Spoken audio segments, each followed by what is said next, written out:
Marcia, this question starts with you. What is the biggest issue facing the county? A minute 30.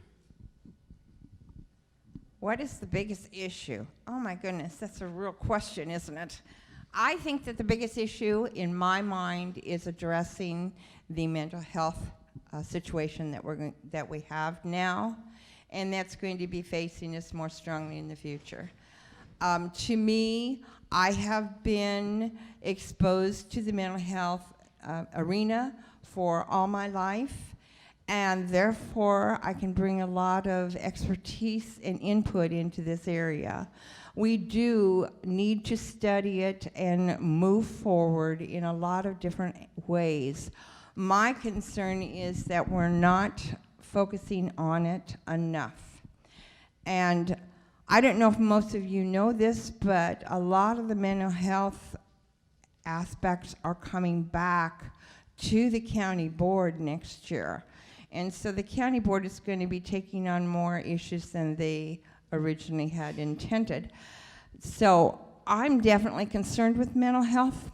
I think that we need to look into access centers, action centers, and to look at legislation that's out there right now that's addressing some of these issues that we're going to be looking at. Thank you, Marcia. Scott? And I think it's more than just one issue that's facing us, and mental health is a big one, and the state has a big role that they play in it, and they've created this regional system. But we really have to start growing our population. If you can look at us up here and say that we need to get some younger blood up in this county. So. Workforce, you know, there's got to be one. Workforce, and he's no youngster really. But workforce and skilled workforce for jobs of the future. We really got to start stepping it up. And housing is like the chicken and the egg situation with and affordable housing for people to come here and live and to raise their family. I think those are critical issues. We talked about the other issues as far as infrastructure and broadband. Those things are important, I think, to retain the kids that we're educating here. Iowa Western does a fantastic job, but we need to keep these kids here and continue to grow our population because someone needs to take over for us when we get done handing this thing off. Thank you, Scott. Glenn, what's the biggest issue facing the county? Well, I'm deeply offended that I wasn't included in the young people. I agree. I would love to stand up and you know pick my favorite topic to talk about, but I believe growth, and I take it beyond population growth, growth of this county in general. That can be economic growth. That can be maintenance of our roads, as we've already talked about. It can be public health, but we've got to grow Pottawatomie County.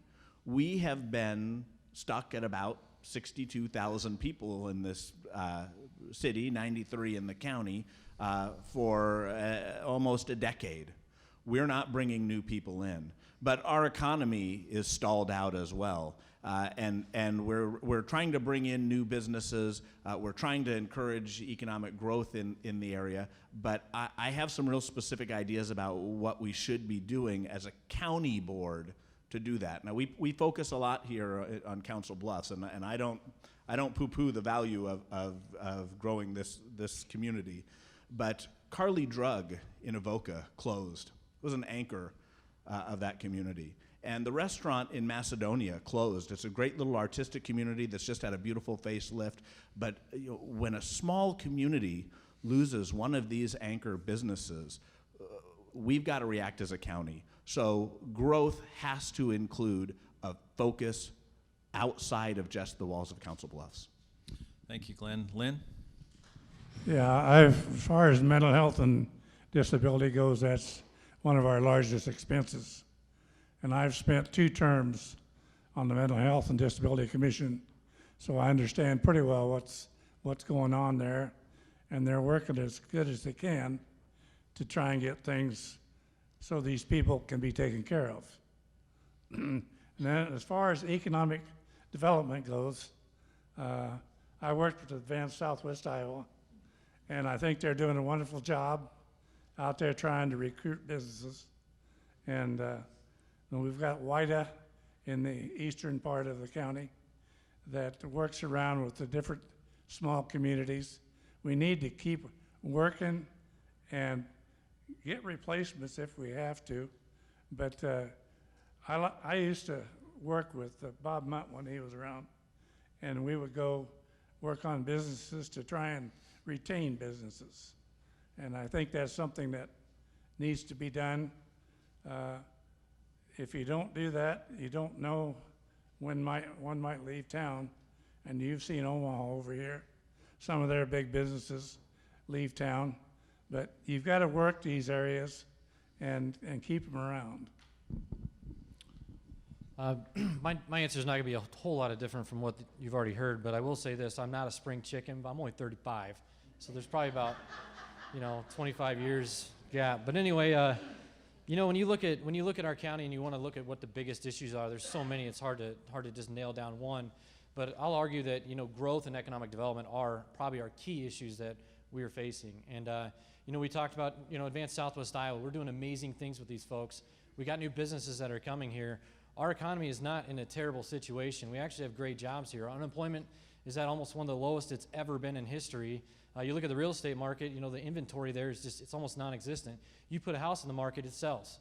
So, I mean, we're in a good situation, but we need to go to that next level. We need to expand our economic development. We need to take things like, infrastructure, expand that out to those smaller towns so we can entice a business to come out there and say, hey, why don't you put your factory out here in Avoca? Why don't you put your factory out here in, Carson or Oakland or some of those areas? So to me, it's, we got to put that focus on that economic development. The other piece, and I'll tell you this, is that as we grow, we do face issues with mental health.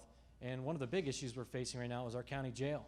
It's completely full, 100% full right now. And we got to start looking at how we're going to expand that thing. And I think it all ties back to economic development and growth, increasing that tax base and, making life much better. Thank you, Justin. Francis, what is the biggest issue facing the county? Minute 30.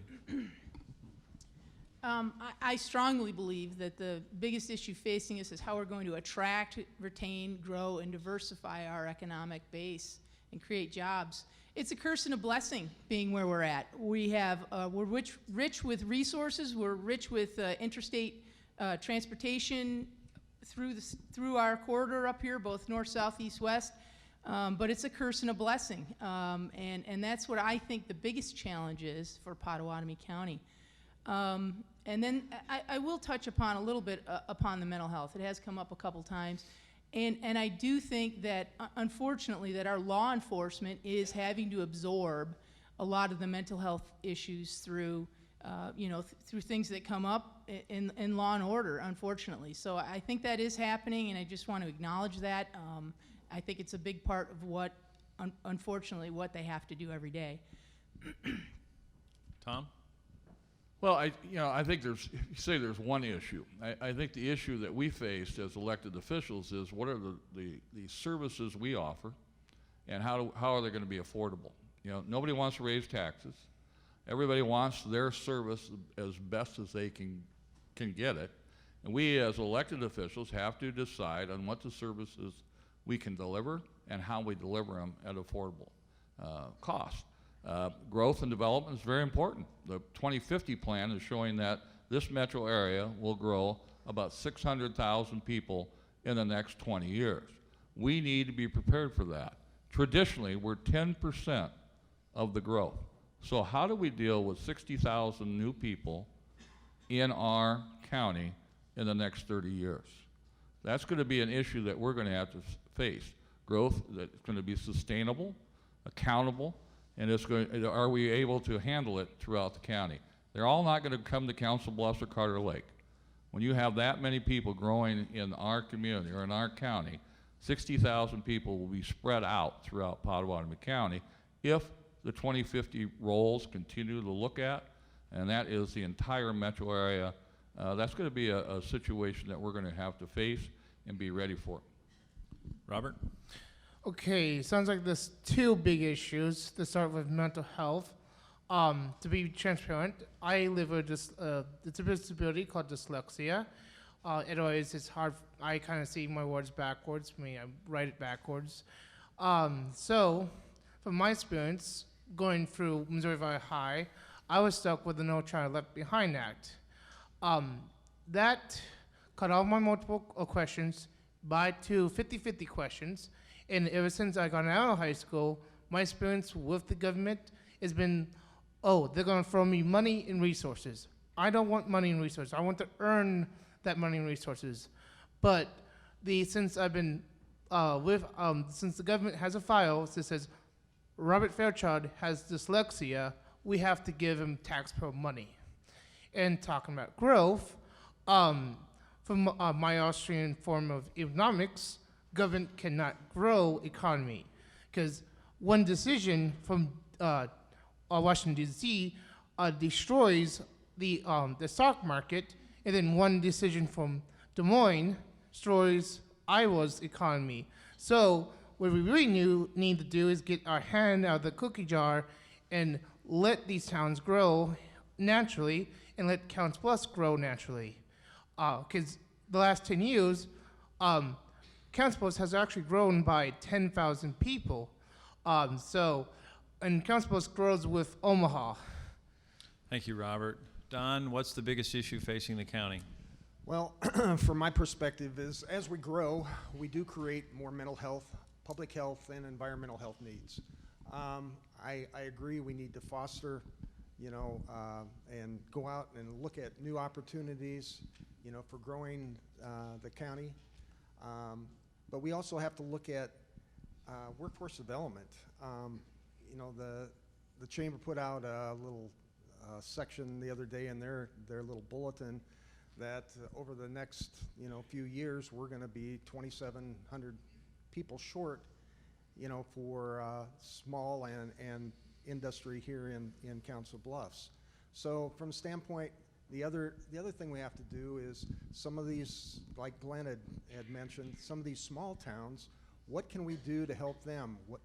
When a business goes out of the small town, the business or the community actually dies, and we have to, keep those small counties prospering and moving forward. So it's a combination of different things, everything from growing our economic development to workforce to, once we grow that, then being able to create a tax base that can afford extra money to pay for mental health, public health, and environmental health.